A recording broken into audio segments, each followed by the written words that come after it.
Hey everybody, it's Peter again, and I'm going to try something a little bit different on this video. I've kind of gone from, the beginning to the end as far as building an XLS, a GR Research XLS pair of speakers, and hopefully I've given some people a kind of a jumping off place to to make their own speakers and kind of enjoy the woodworking hobby, which is truly what I'm more about. I like music, I like listening to music, I like audio equipment, but at the end of the day, I'm a woodworker, and so I like experimenting with new things. I like kind of going directions that I don't see very often taken, and that's just my way of approaching woodworking in general. But so I thought I'd do this a little differently. I'm just going to show this, and I kind of think of it as inspiration more than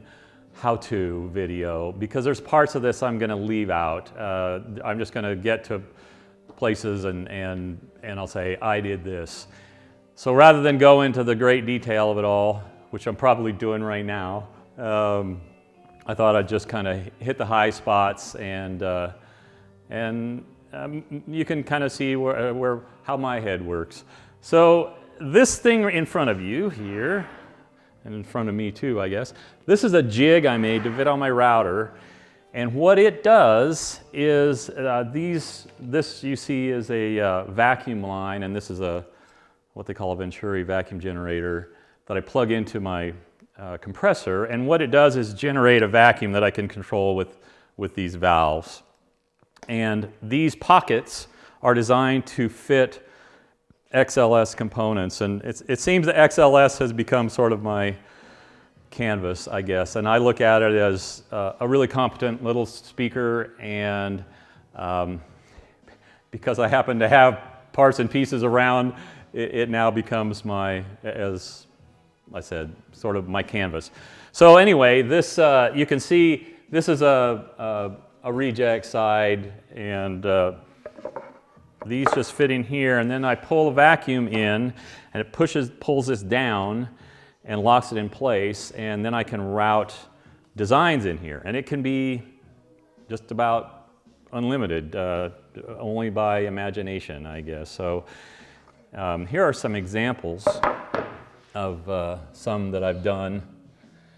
And these could conceivably be made into speakers. I mean, this design and the painting and stuff is sort of unusual, but that's what I like. I like to look at things through the eyes of not what's already been done, but what could be done. So that is a butterfly, sort of a stylized butterfly, if it's not obvious, which might not appeal to everybody, but I don't know, I look at stuff and say, if you're going to live with it in your living room, maybe having it not look like a box that's just plain old box. I won't go into that. Anyway, so there's one example.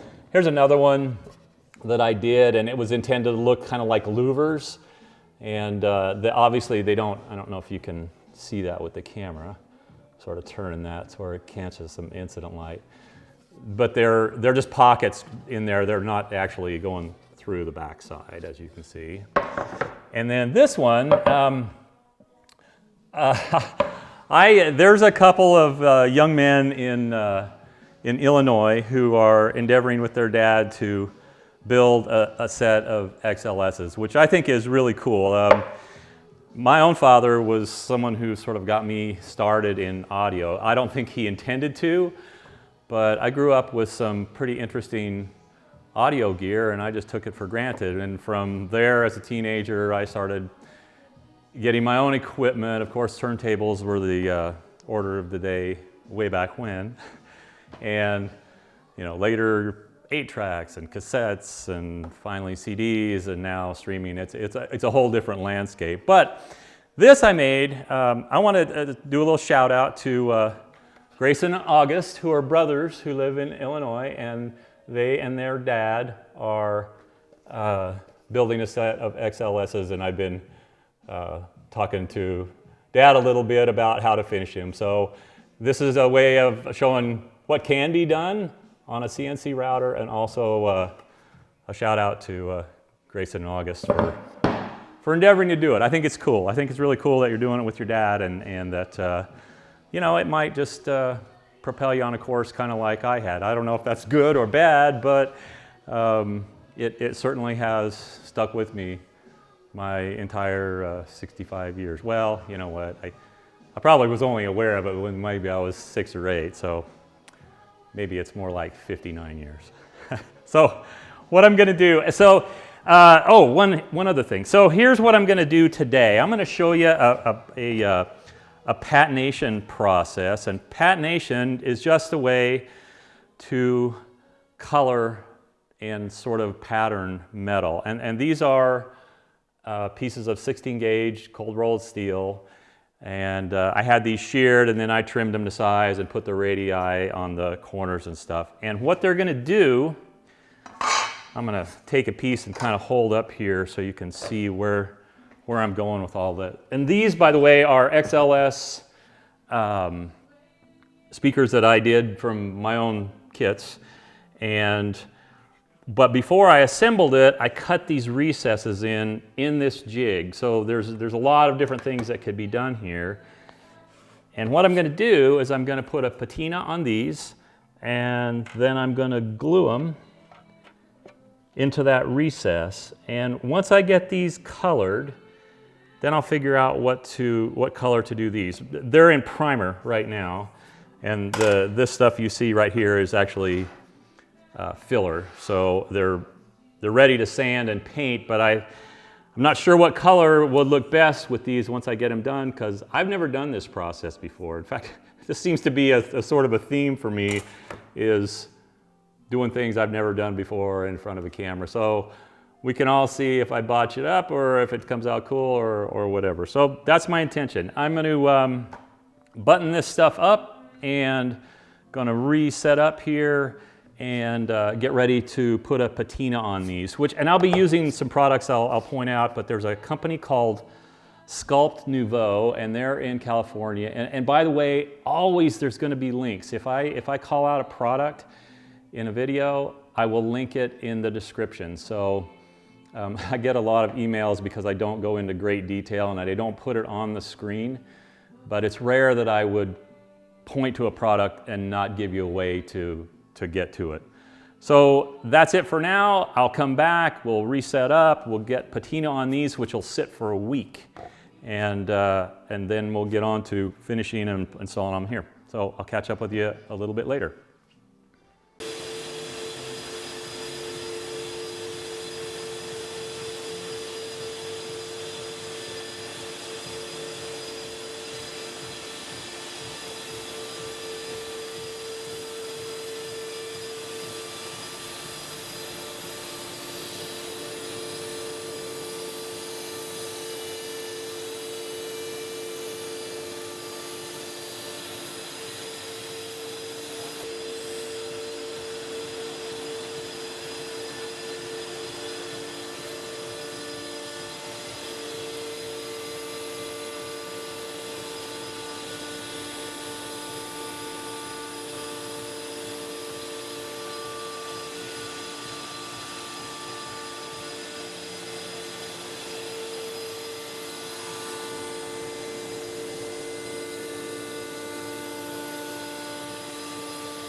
Okay, we are back in the saddle, and you can see I've kind of rearranged things here to go on to stage 2, and I'm doing this video a little bit different than I've done other ones. All the others have been kind of in sequence, and I think I'm going to kind of intersperse some other footage. So somewhere or another in here, you might see me jump to like router working, and maybe it's already done, so you get to go along with me on my funny ride. So here's what we're going to use. This is from a company called Sculpt Nouveau. They're in California, Southern California, I think, somewhere. And I don't remember where I found out about these folks, but they make all kinds of things to patina metal. Some hot patinas, which means you're going to heat them with a torch or in an oven or something.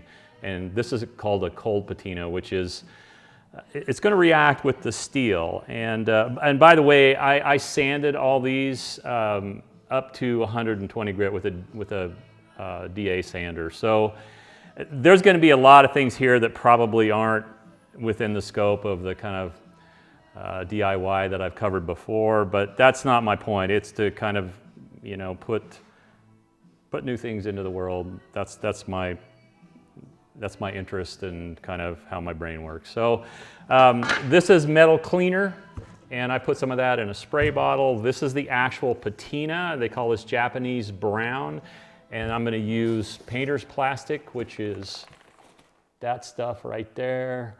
And this you can get at any paint store, Home Depot. And you don't have to buy a big old roll. I mean, a lot of the stuff you see me use is stuff that I used in remodeling. So masking off rooms or furniture or something like that was something I had to do from time to time. So it's pretty cheap though. I mean, this is nothing special in the way of plastic. In fact, I will link to a video as well as the website of Sculpt Nouveau. And I am directly basing what I'm doing here off of a video that they have on YouTube. And by the way, they have tons of videos for all sorts of interesting finishes. And that's kind of exciting to me because I like different stuff. Not a mainstream kind of guy, I guess. But so first of all, let's try that again. First off, I'm going to clean it. So I'm going to use a gray Scotch-Brite and just going to spray some of the cleaner on here.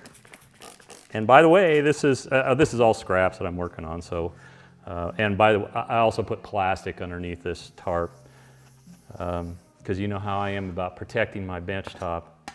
It's made out of OSB. So all I'm doing is abrading this a little bit with this cleaner.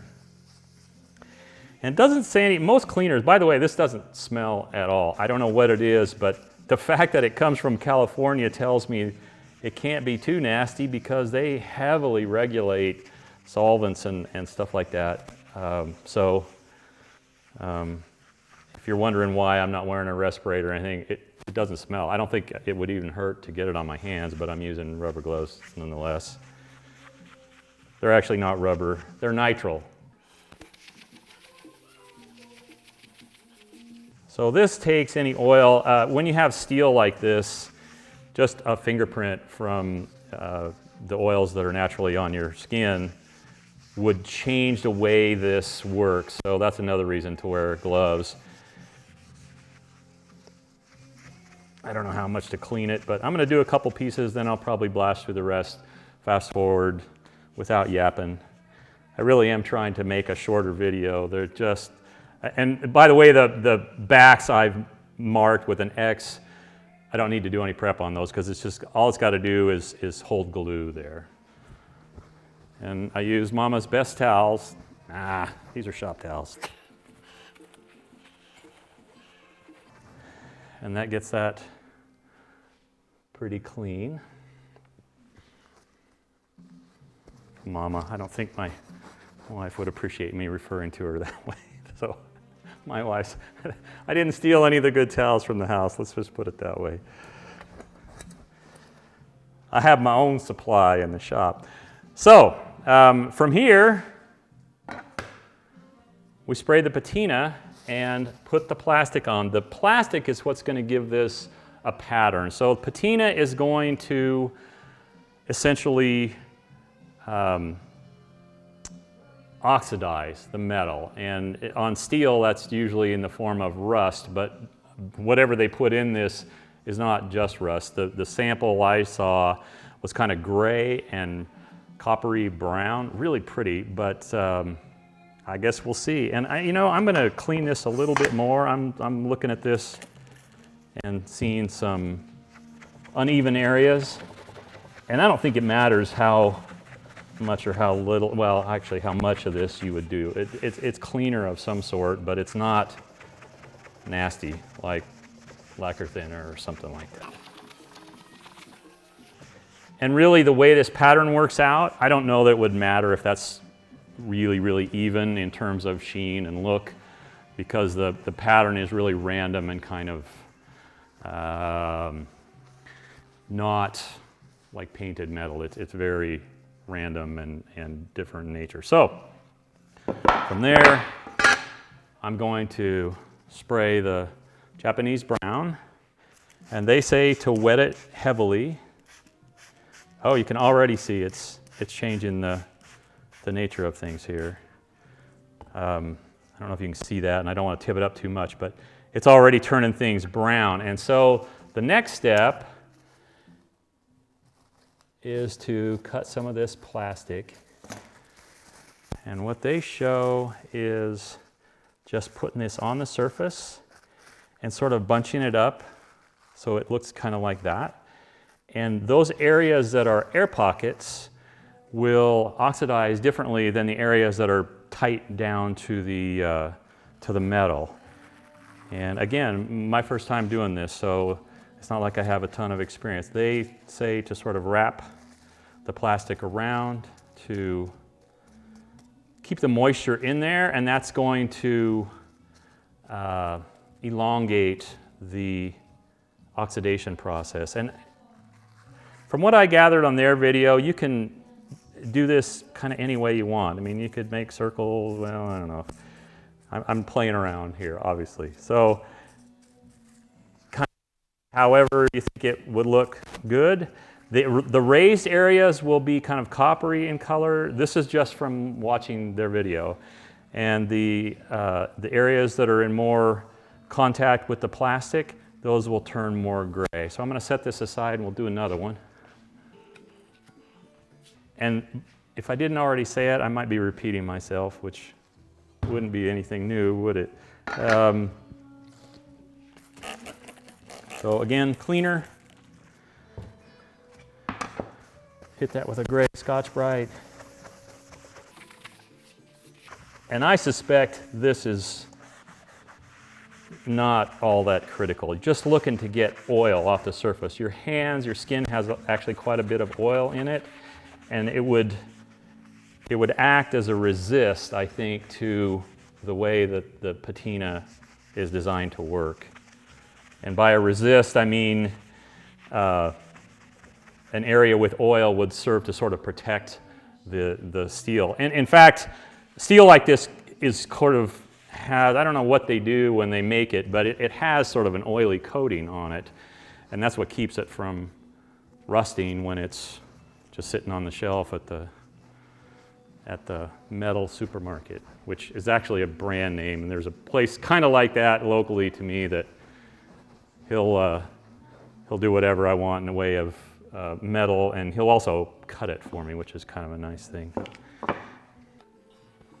As much as I'd like to, I don't have much in the way of metalworking tools, some sort of rudimentary ones, a grinder and sanders and stuff like that, but shears and brakes, things like that, I wish, but maybe someday.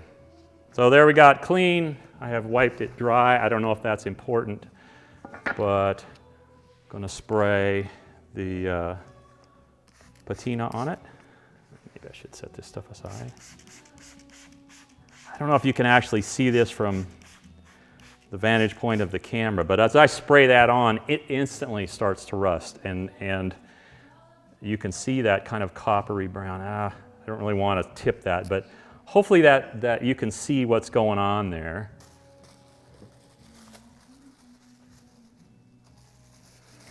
So this is yet another one in the series of me experimenting. Maybe that's what my YouTube channel will evolve into, just experiments of finishing nature. So I'm just going to drop that on there, kind of pull it down tight, tuck it under the edges. Oh, now here's something I didn't count on. This roll comes folded up. These pieces you see coming off, I just cut a strip off of the roll and unfolded a little bit. Obviously left some folds in there. So looking at this, you could pull it really tight and make nice tight lines like you're seeing there. And this is all sort of my imagination looking at this for the potential.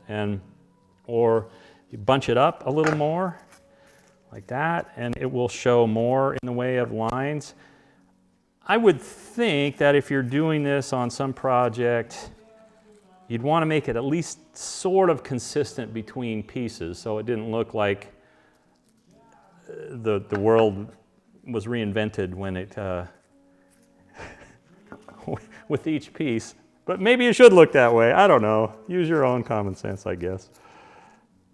So that's the way. I'm going to call that good. I kind of like that spiky geometric nature of that, so I'm just going to leave that. And there's the other one, which that's been sitting for just a few minutes. So you can see, even in that short amount of time, there's difference there. So patinas are really interesting, to me anyway, because they're working within kind of natural processes. Oxidation naturally occurs on steel, and this just, what do I want to say? It accelerates that and modifies it, I imagine, to some extent. And I am just going to go ahead and wipe this off. May not be the good thing to do, but I don't get the feeling from looking at their videos or reading that these two will interact in any way that is not that's going to affect anything. So onto a bigger piece. And we get cleaner.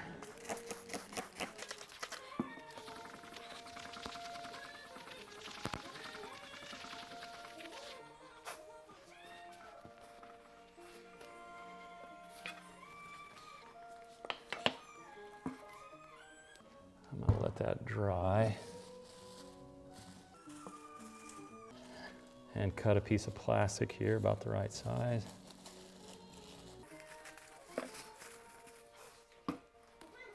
And just spray this on. They do say to coat heavily, and I think I'm doing that plus something.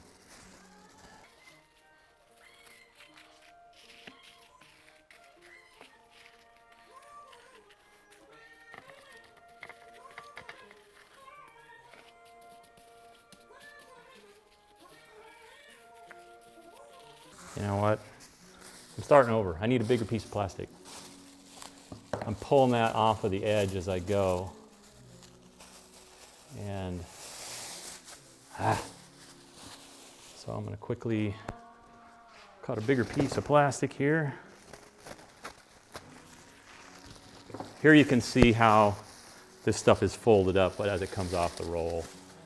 So I think this roll is like, I don't know, looks like about 16 inches or 14 inches coming out of the box, but it unfolds to like 8 feet or something, close to that. This is not precision work, and they say that in the Sculpt Nouveau video too. So the kind of haphazard nature of what I'm doing here is part of the drill. Oh! Shoot, I just realized something. I had 2 pieces of plastic there, I think. But I'm going to put, I'm going to set this aside in my garbage can and redo it with a larger piece of plastic, which is even larger than I think. This plastic is designed to have a little bit of static in it, so it clings to stuff. Really handy if you're remodeling your house, but I don't know how many house remodelers are watching this looking for tips. Probably not very many. So I'm going to re-wet this just a little bit because I took a little off with my other plastic, which seems to be still present there. So wrapping around here a little bit. They say in the video that the wrapping around helps to seal, so it's going to keep that moisture inside this. And if I didn't say it already, and I probably did, this is going to sit for a week before I pull it out and finish it, and then there'll be some time where I decide what color those are going to be and paint them, clear them, and then put clear on this, and then assemble everything. So this video will actually span a couple of weeks. Well, the video won't. The time involved between beginning to end will be a couple of weeks.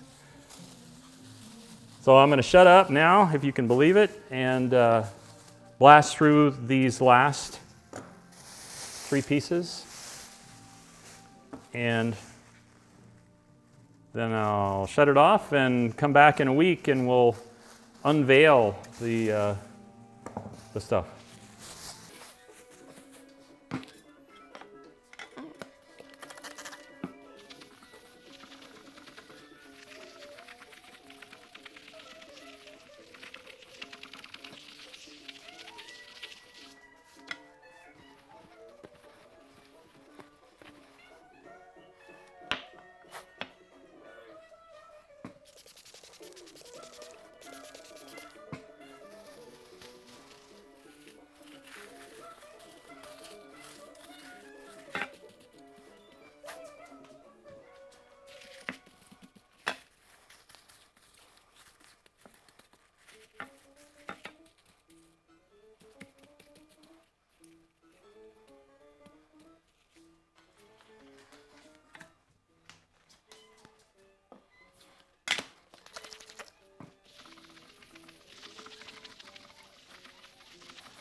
I'm going to put just a little more on there because it doesn't look the same as the other ones I did. I'm not sure if this is necessary, probably not, but I think the whole process is actually pretty non-critical. So it's just me being fussy. You know how I am, right?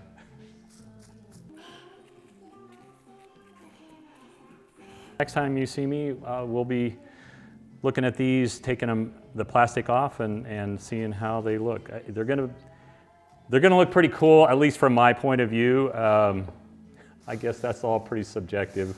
So we'll see. Talk to you later. I'll talk at you later, I guess. Bye, folks. Hey, everybody, it's Peter again, and back for another segment on putting a patina on these metal pieces that are going to go and insert into the sides and top of those cabinets. I don't know if I showed that before, but I routed that that recess in the top of those cabinets too. So this has been sitting. I think in the previous segment I said I was going to let this sit for a week, and that was a mistake. They said 5 days on the Sculpt Nouveau video, so it's been 5 days. And from what I can see, all the moisture that was trapped in the folds of this plastic is now evaporated. And so we're going to undo this. And I think as I progressed, I changed things just a little bit. This first piece does not look the same as the second and subsequent pieces. So I think that had to do with the amount of moisture that I had, or the patina that I had on the surface. So we'll see if it looks a little blacker, but we're going to peel it off and see. So I'm going to do 1 or 2 at this range, and then I'm going to move the tripod around and get a close-up so you can kind of see what's happening there. But I'm sort of excited to try this. It's a new thing for me. And you can see where the plastic wrapped around the backside, you can get a good idea of what that started as. So one of the things they say is to go slowly, so you don't just rip it off like a Band-Aid or something, but to kind of peel back slowly, because it's going to leave, you want the residue, from what I can gather, to sort of stay behind, and I'm going to spray that with lacquer when I'm done, and that will kind of preserve whatever's going on. And I didn't realize it, but some of the reason that looked different is because I had a fold in that plastic when I put it on there. So what looked different probably really wasn't. So there you can see, and that's still plastic on there. So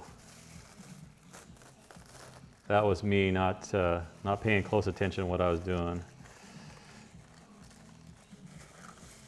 I can tell you that that's pretty tightly stuck to the surface. It's not loose at all. It's almost as if it were lightly glued. So I'm just getting the edges sort of pulled here so they'll fold, or so they'll what do I want to say? So they'll peel back easily. I'm trying to do that up in front of the camera so you can kind of see what I'm doing. But admittedly, this is a sort of a three-handed operation. So I'm just pulling that back slowly. And the texture this leaves behind, in my way of thinking, that's part of what you're doing here. It's not all about the color, but the texture as well. So I won't sand this or anything. I'll spray right over the top of it. They suggest lightly blowing with a air hose. I imagine you could use like a spray air for cleaning off computer keyboards and stuff like that as well. So you can kind of see how that's unfolding. I have to say, from my perspective, I love stuff like this. To me, this is unusual and unlike anything else I've ever done. So new processes are always kind of fun. And what I'll have to do is figure out what color would look good with this. So there, you can get a feel for what that's turned into. And I'm looking at the backside here. This will give you an idea where it started. And so I'm going to set that aside and unpeel another piece here. And by the way, that might be a good idea to wear gloves. I'm going to go ahead and undo this one. Whatever that is it's wash offable. There's nothing toxic about it. It's oxidation on steel. So dirty but not toxic.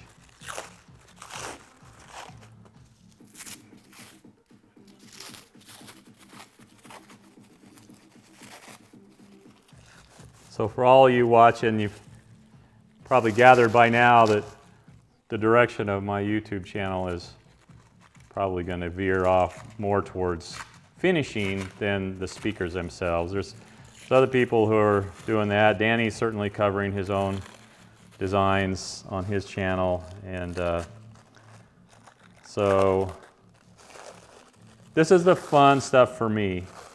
It really and truly is. And to watch this unfold, I'm going to try and get that so the camera can kind of see it. But there's lots of texture. All those wrinkles that were in the plastic kind of show up as kind of this wormy design on there. And then the folds where it was raised up, that's this, seems like it's always something. I filled up my memory card on the camera. So the video I watched said to spray this really kind of lightly with air pressure, and I have to tell you, whatever's on the surface, I mean, all that kind of texture that's on there seems really well adhered. So I've been blowing with full pressure here and not experiencing any problems. And I'll probably wipe the backs of these off a little just to clean them up. to make sure I get a good bond. But so anyway, I'm going to continue on here.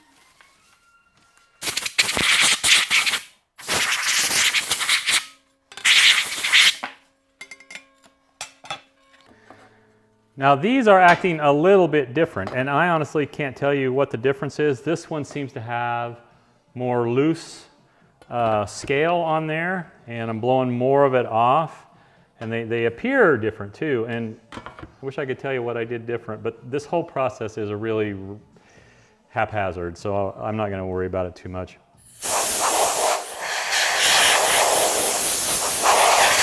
I don't know if that's evident from the, oh, you know what, I'm going to stop here. I'm going to zoom in on this last piece so you can watch that for whatever it's worth. So hang on while I set up.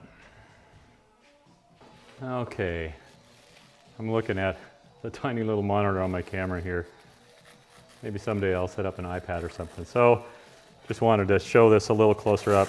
There's really not a whole lot exciting going on here. This is peeling off plastic, so if you want to fast forward through this part, you can.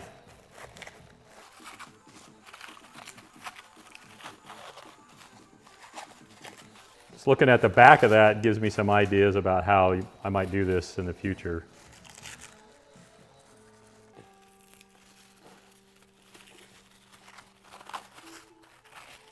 Oops, I might be getting...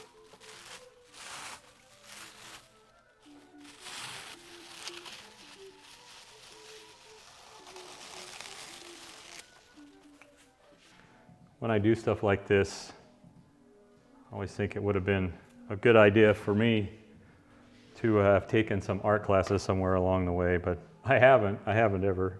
So that's how that looks, and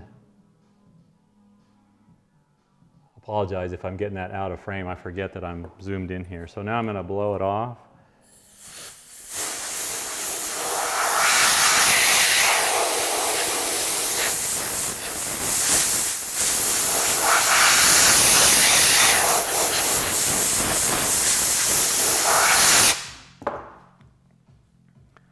So there's a couple of different ones. You can see they turn out a little different, and I imagine some of that is just the nature of the process, which is not very controlled. And so I'm going to clear coat these now. I'm going to clean the backs just a little bit with some thinner, and I'm going to clear coat them with lacquer. And then we'll come back and I'll show you the result of that. And from there, I'll be figuring out a color that looks good. You know, I could hold a piece up there. Bear with me while I zoom back out.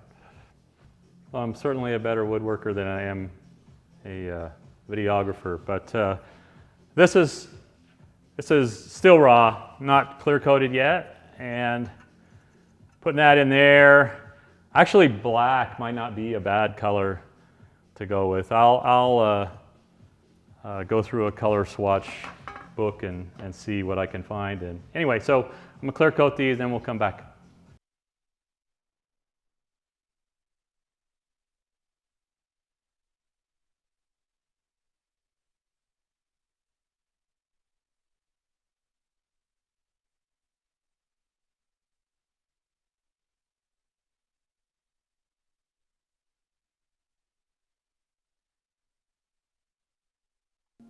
Hey everyone, it's me again, and these these panels are done.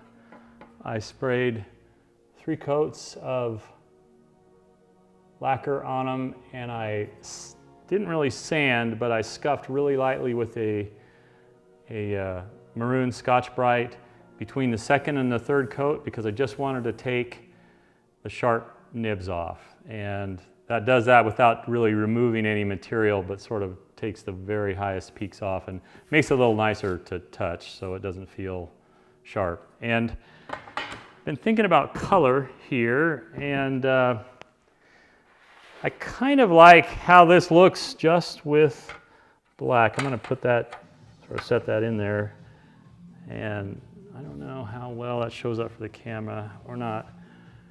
So this primer it looks black, but it's actually a really dark gray. And I have cleared right over this primer before. In fact, if you've been on Audio Circle and seen what I called my hot rods with the pinstripes, that's exactly how I finished those.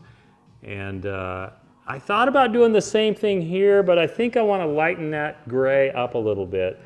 And in the deepest gray in this, it's got this kind of bluish gray tint to it, and I think that would look kind of nice too. It's probably a little darker than gunmetal, but of course none of those really mean anything. They're just names people give things. But so that's the direction I'm going to head. I'm going to set these aside, and I'm going to get some color mixed, the color I want, and then I'll spray those, and then I'll clear them, and then the next time you see me, we'll be installing these panels. And I haven't completely thought out how I'm going to do that yet, but it's either adhesive like silicone or double stick tape, which there's some really killer double stick tape out there that they use for doing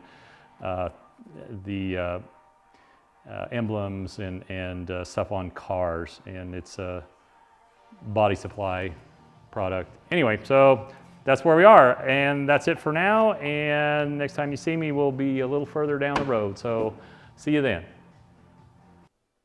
Hey everybody, it's Peter again, and back for the final stages of getting these assembled. And I left off, I think, where I just sprayed 3 light coats of dull sheen lacquer on the panels, and I was moving on to finishing the cabinets, which I changed my mind on. I messed around a little bit with trying to match a dark gray, grayish blue color that I saw in these panels, and none of my experiments looked as good as it did with the black primer that I had on there. So I decided to just go that route. So what you're seeing here is black primer with conversion varnish, with clear conversion varnish in a different sheen. Actually, this is satin sheen, and this is flat. I wanted this to be, the higher in sheen you go, the more reflection you get off of it, and it gets harder to see what's actually in the surface. And I wanted this to be really visible. It's got a little texture to it, which I know you can't see with the camera, but and I'll shoot some photos at the end. I can do this better, I think, with a conventional camera, and I'll shoot some photos and try and get some angles that really highlight what that looks like, and I'll put them at the end of the video as usual. And so I'm jazzed. Honestly, I think they look really cool. It's sort of what was in my mind's eye, and that's where all this stuff starts. So what I'm going to do is demonstrate how I put the panels on this one, and I'm going to reset up here, put this over there, get it out of my way, and then go on to do this. So give me a second, I'll be right back with a little bit different setup here. Back again, and so I'm going to talk a little bit about how I got those panels stuck on there. And I considered a few different ways, actually only 2, and that was adhesive, in this case silicone adhesive, which I'll talk about a little more, The other possibility was double-sided tape. The one thing that double-sided tape, and they make some double-sided tape that's adhesive enough to get the job done, but it's sort of a one-shot deal. Once you position something, you don't get much of a chance to move it around. So that kind of led me to silicone, which me and silicone, we have a story. Being in the remodeling business, I saw silicone caulk used in so many places that it really was inappropriate. This stuff is good for some things, not good for some other things. And one of my big beefs with silicone is it can't be, nothing really adheres to it very well. Even more silicone doesn't. So it has some real drawbacks from use in things like this, because if I were to get some on the cabinet itself, maybe just off of my hands, it could be really difficult to get off. There are chemicals that will dissolve silicone caulk, but they're not friendly to finishes. So anyway, one other thing I might point out about silicone caulk, a lot of people, maybe bought a tube and caulked their bathtub or something, and now they're going to go grab it again 2 or 3 years later. And silicone caulk has an expiration date. In fact, right down there where I'm pointing is, I think this says 2021, so I'm well within the date. But my understanding is the curing, the things they put in this, the chemicals they put in this to make it cure, lose the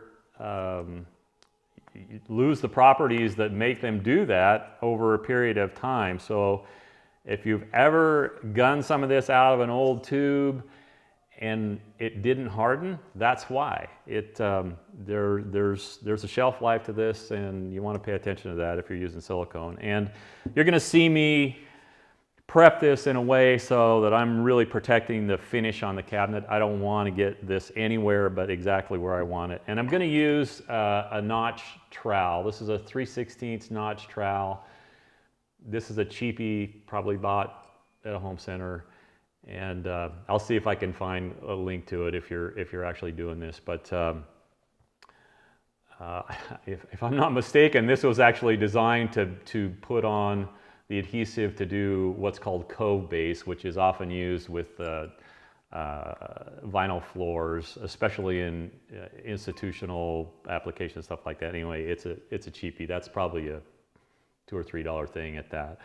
And I'm going to spread that. I'll gun it on with this, but I want to get a 100% coverage on the back of these. I don't want a bunch of, if I were just to gun some beads on there and then squash it in, what I'd end up with is areas that aren't covered. And so I'm going to borrow a technique from the tiling world and use a notched trowel.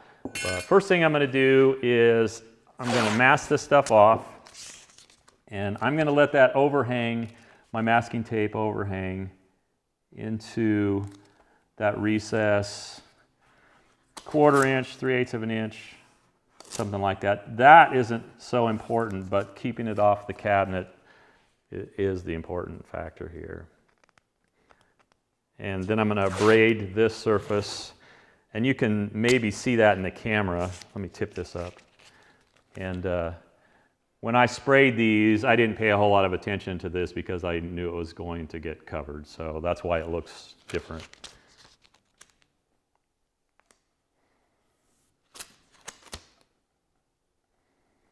So I'm just sticking that down, letting it overhang, like I said, about 1/4 or so into the recessed area. And this is just protection. So you get to watch me put on masking tape.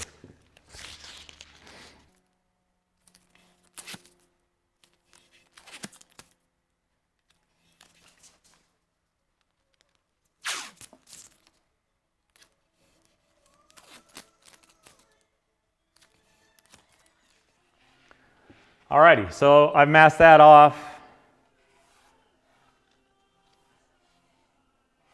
And that way, both when I sand this, so I'm going to braid this a little bit. What I want to do is create a little bit of what's called tooth for the silicone to grab into. So not only is it a adhesive bond, but it becomes a little bit of a mechanical one because there'll be some edges there. And I'll do the same thing on the panels. And obviously it's going to be a side. And I suppose if you were doing this yourself, you might want to look at that and say it's oriented one way or another. The pattern's random enough to where I don't think it would make a whole lot of difference. But it's possible that you're doing it with a different pattern. So maybe there is a top and a bottom. So this is a really coarse sanding sponge. That's like a 60 grit sanding sponge. And all I'm doing is running up to that edge, and obviously the masking tape's going to protect it. So I wouldn't go crazy on this. It's not anything that's critical. And all I'm trying to do is make some kind of big scratches in it.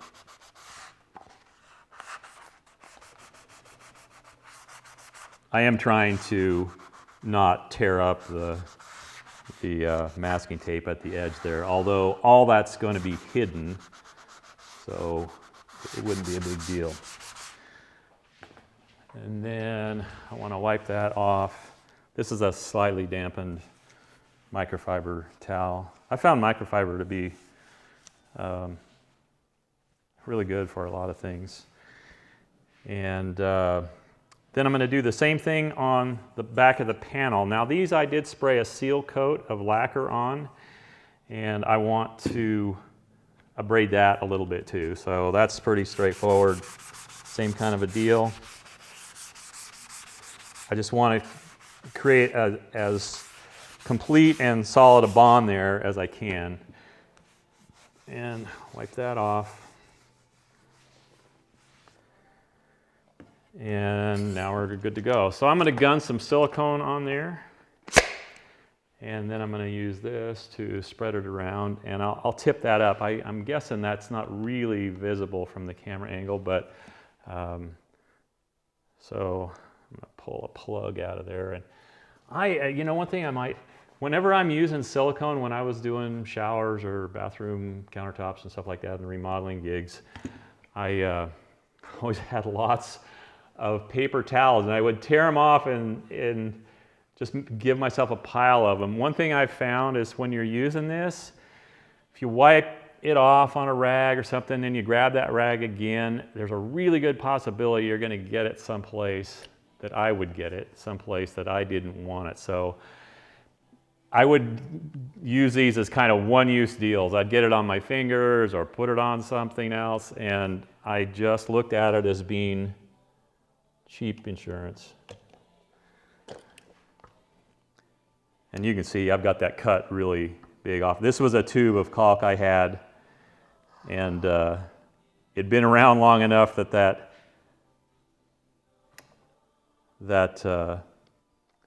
silicone had hardened in the tip, but this will be the last use it gets. So the way this is done, it's just spreading this around evenly.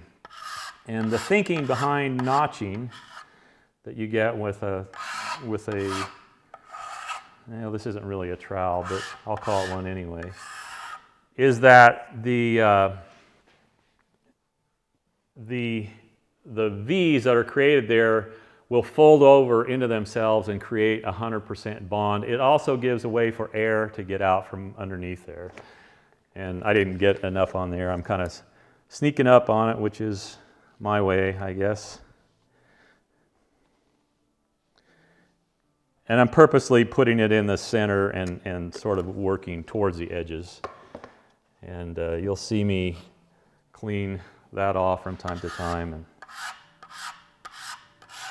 so this technique is not highly technical, but it's important that to achieve what I'm looking for, that I get coverage over this whole area.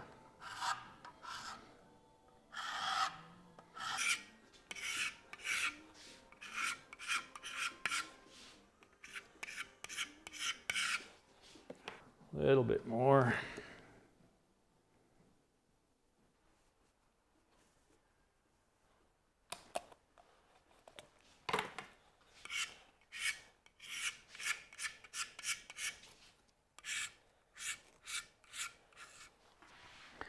And I'm purposely holding this at an angle. Those notches are 3/16 of an inch, 3/16 of an inch deep. And by holding it over an angle like this, they probably end up being about half that in terms of the height of the ridge that it leaves. So now I think I got enough on there, and I'm just getting it up to the edges of that masking tape.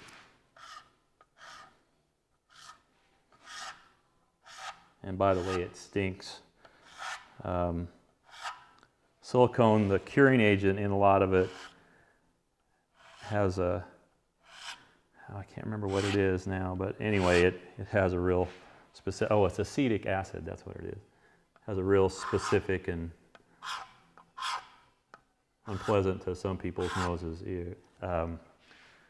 smell. Anyway, got a little tangled up in my words there. So now I've got that spread all around. I'm going to tip that up. And I'm going to be careful not to get that anywhere I don't want it. And so I've got it spread all around in that area. And now I'm just going to trowel it all across, because when I lay that panel down, I want the air to escape, have an easy path out from underneath it. And that might sound kind of ridiculous, but actually I've seen some films where they did this with glass, so you could see what was happening underneath. And it might be only fascinating to me, but it was really telling on how the air escapes from an assembly like this. So now I've got a little excess. I'm just going to put it off on there, and this goes right in the garbage can.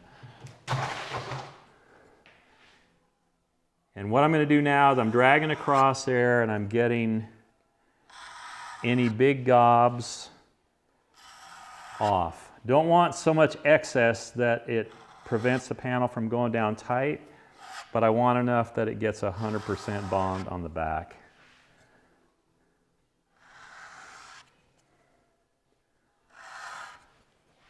And a trowel is actually a really effective tool to do this with.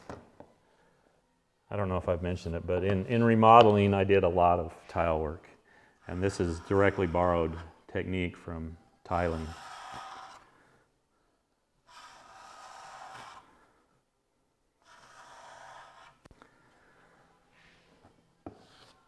Okay, so I'm going to tip this up.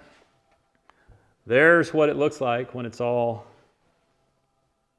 notched and ready to go. And then I'm going to carefully peel this off. Again, directly in the garbage can.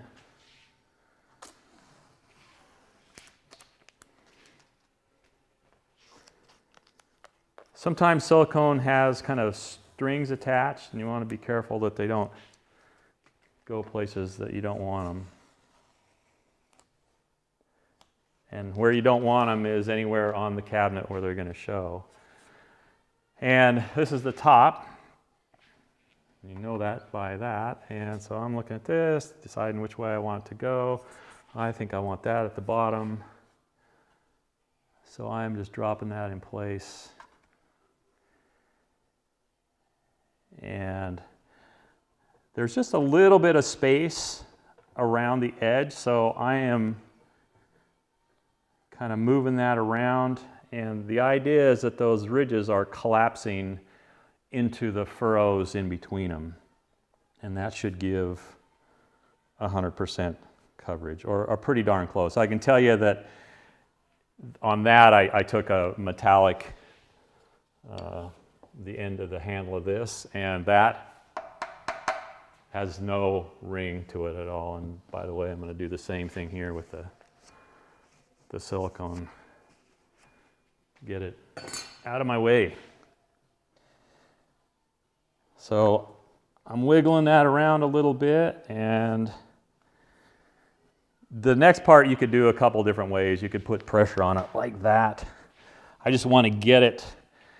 Oh, and I should back up just a little bit. The reason I left a 1/4 inch all the way around there was if silicone gets out to the side, I didn't want it to show up in that groove. So I want it to be not something I have to deal with outside of underneath that. That probably doesn't make any sense to anybody but me, but I didn't want it oozing out because it's a real pain to deal with if it gets on this surface. So what I'm going to use is, this is a J roller. This is often used in laminate installation, and I'm going to go over there. And what this does is it puts a lot of pressure in a really small area because I'm using my hand to kind of lever that down. This is not an absolute necessity. I wouldn't run out and buy one of these just to do this. You could do it just by putting pressure on it, or hitting it with your fist, or doing something like that. And so at this stage, I am looking at that reveal all the way around there, and I want it to be even. And I'm going to let this set for an hour. Then I'm going to do the other side. Because this will shift around a little bit, it's important probably to let that set before you stand it up and do the top or something like that, because it will shift and go where you don't want it to go. So I'm eyeballing that, moving it where I want it, and then I'll just let that sit for an hour. And an hour is a good enough time for, silicone takes about 24 hours to completely cure, but it will set. It's kind of like glue in that regard. Like wood glue in that it gets most of its strength pretty early on and sets, and then it completely cures over a longer period of time. So let that set, come back, do the other side, do the top, and this will be ready to build out the rest of the way. So see you after a little while. And just like that, it's an hour later. So that side has been sitting for an hour. I'm going to work on this side, let that sit for an hour or two, and then do the top. So I am going to do exactly the same thing I did before. I'll fast forward through all this, so I won't be talking. So you get to see me do it quick, but it's just a repeat performance.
Through the magic of cinema, it's now been 2 hours. This is glued, well, obviously glued. This is set, and getting ready to do the top. So it's going to be a repeat performance of exactly the same thing. Mask it off, scratch it up, and scratch the back of the panel. Put on the silicone adhesive with a notch trowel, and then we're going to call it good. So I'm going to blast through that really fast.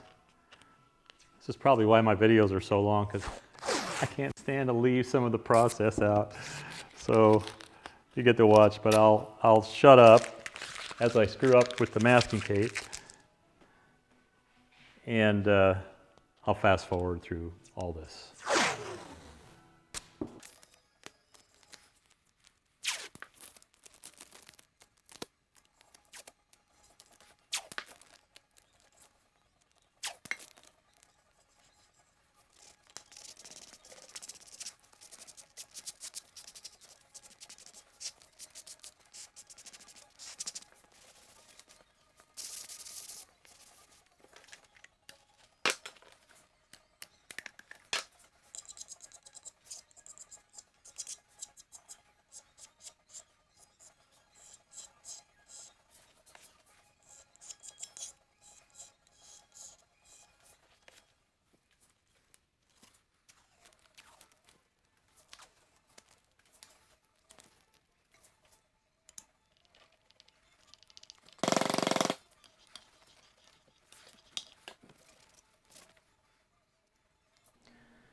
Okay, I'll leave that to set, and this speaker box will be ready to complete.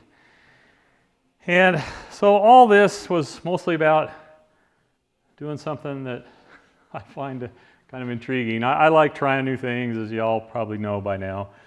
And these are ideas that I have about how to do speakers, because speakers just, turns out, are my kind of canvas. So for some people it might be other things, but I just like messing around with speakers. And I've got so many of these around right now. I don't know what I'll do with them all, but maybe I'll sell them at some point. I have offered them to people, but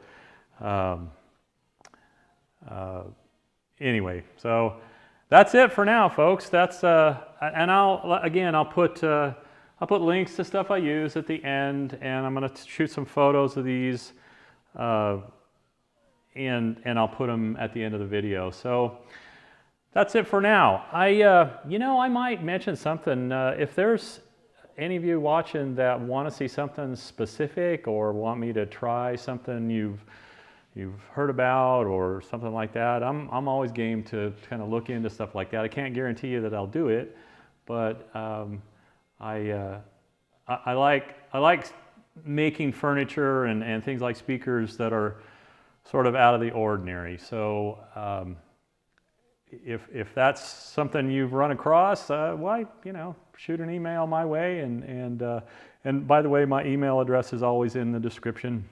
So if you want to get a hold of me for any reason, whether you want to try your hand at a pair of XLS's, or you just want to run an idea by me or whatever, I'm always game. So I'll see you the next go round, and until then, stay safe and build speakers.